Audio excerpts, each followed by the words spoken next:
Everybody, welcome to law made easy by advocate दृष्टि।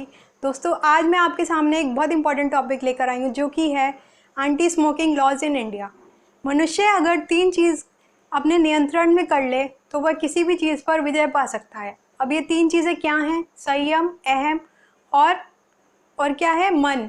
अगर आप 3 चीज़ों पर कंट्रोल कर लेंगे, संयम रख लेंगे, नियंत्रण रख लेंगे, तो आप किसी भी चीज़ पर विजय पा सकते हैं।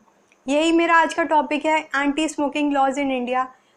धूम्रपान पर हमें निषेधात्मक कानून जानने की बहुत ज़रूरत है, क्योंकि ये बहुत चैलेंजिंग इशू बनता जा रहा है आज की दुनिया में, आज के इंडिया में, जो कि हमें रिजॉल्व करने की ज़रूरत है।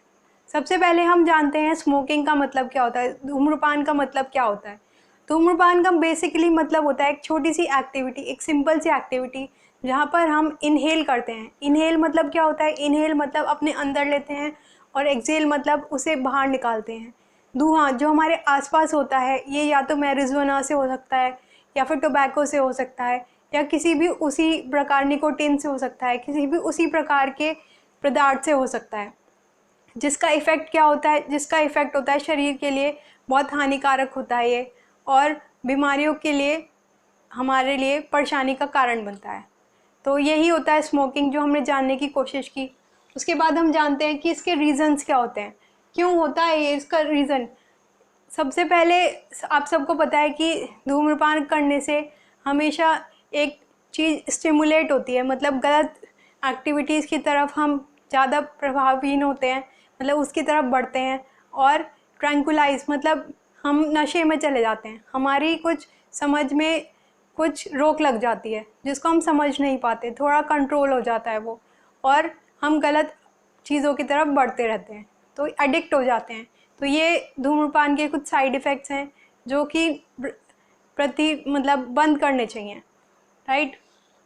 देन उसके इफ़ेक्ट्स की बात करते हैं। सबको पता है कि रेस्पिरेटरी प्रॉब्लम्स हो जाती हैं, रेस्पिरेटरी प्रॉब्लम्स, लंग्स की प्रॉब्लम्स, और जिसके लिए डेथ भी हो सकती है। उसके अलावा पोल्यूशन बहुत होता है, धूम्रपान से पोल्यूशन बहुत होता है, और कई बार जो लोग आपके आसपास होते हैं उनको भी कठिनाइयों का सामना करना पड़ता है। इसके अलावा पैसिव स्मोकिंग का मतलब क्या होता है? पैसिव स्मोकिंग मतलब आप खुद तो धूम्रपान नहीं कर रहे हैं, लेकिन आपके आसपास जो लोग गुजर रहे हैं, जो लोग जा रहे हैं, उनको भी इसका सामना करना पड़ता है, जिसके कारण न केवल आपको बल्कि आपके आसपास जाने वालों को भी बीमारियों के लिए सामना करना पड़ता है। ये था इसके साइड इफ़ेक्ट्स। अब नीड क्या पड़ी कि ऐसा क्यों लाया गया कि एंटी स्मोकिंग लॉज क्यों लाए गए इंडिया में? तो जस्टिस सिस्टम को देखना पड़ा, जुडिशरी को इंटरवीन करना पड़ा, और एक डिस्क्रिमिनेशन बनाने की ज़रूरत पड़ी, जहाँ पर जो लोग स्मोकिंग करते थे और जो लोग नहीं करते थे उनके बीच में डिस्क्रिमिनेशन होना चाहिए।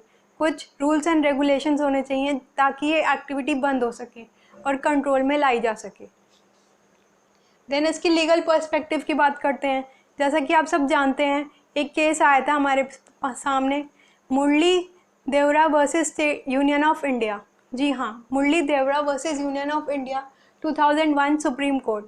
ये केस हमारे सामने आया था जिसमें बैन किया गया था smoking activities in public places. जानेंगे हम पब्लिक प्लेसेस का मतलब क्या होता है विस्तार से आगे।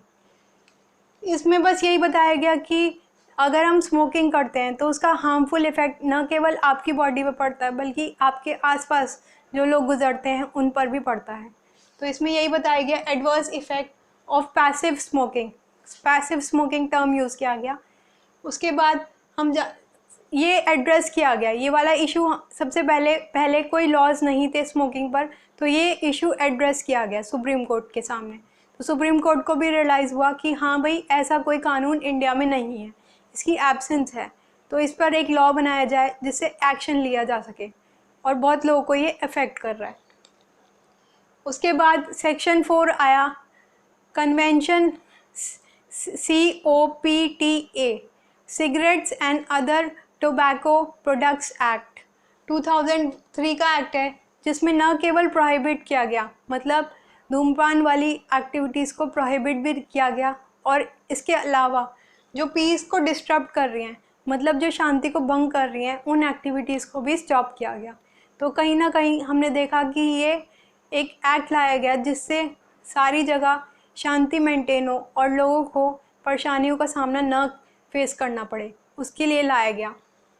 जिसमें प्रावधान है कि सबसे पहले इनिशियली प्रावधान था कि 200 रुपये तक जुर्माना होगा, लेकिन इसको बढ़ाकर कर दिया गया है 1000 रुपये, 1000 रुपीज़ तक इसको बढ़ा दिया गया है।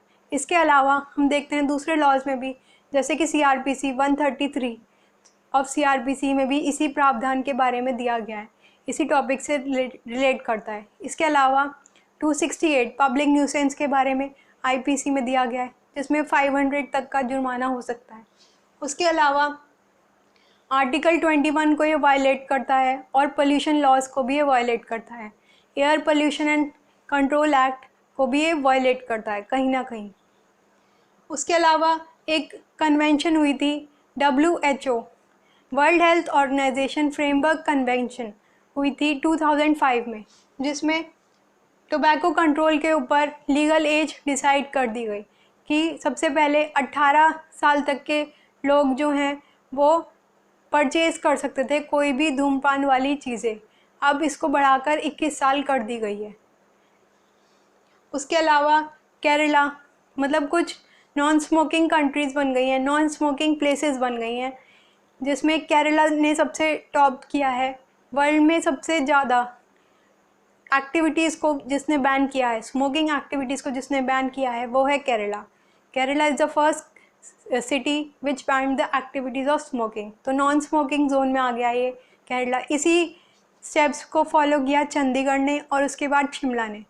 तो इन 3 जगह ने फॉलो किया और अब हमारा भी एक कर्तव्य है, हमारा भी ये इनिशिएटिव होना चाहिए कि हम भी अपनी प्लेस को नॉन स्मोकिंग जोन बनाएं और इस एक्टिविटीज़ को न केवल अपने लिए बल्कि अब आने वाली जनरेशन के लिए भी हम प्रकृति के साथ खिलवाड़ ना करते हुए और अपने एनवायरनमेंट को स्वच्छ फ्री बनाएं और सबके लिए भला करें।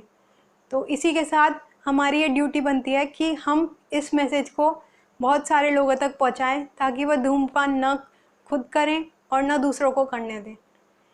बस धन्यवाद आपकी, मेरी इस वीडियो को देखने के लिए बहुत बहुत धन्यवाद। आशा करते हैं कि आपको ये वीडियो पसंद आया होगा और आप इस वीडियो को शेयर करेंगे। इसी के साथ अलविदा दोस्तों, मिलते हैं नेक्स्ट वीडियो में कुछ नए इंटरेस्टिंग फैक्ट के साथ। Thank you, bye bye.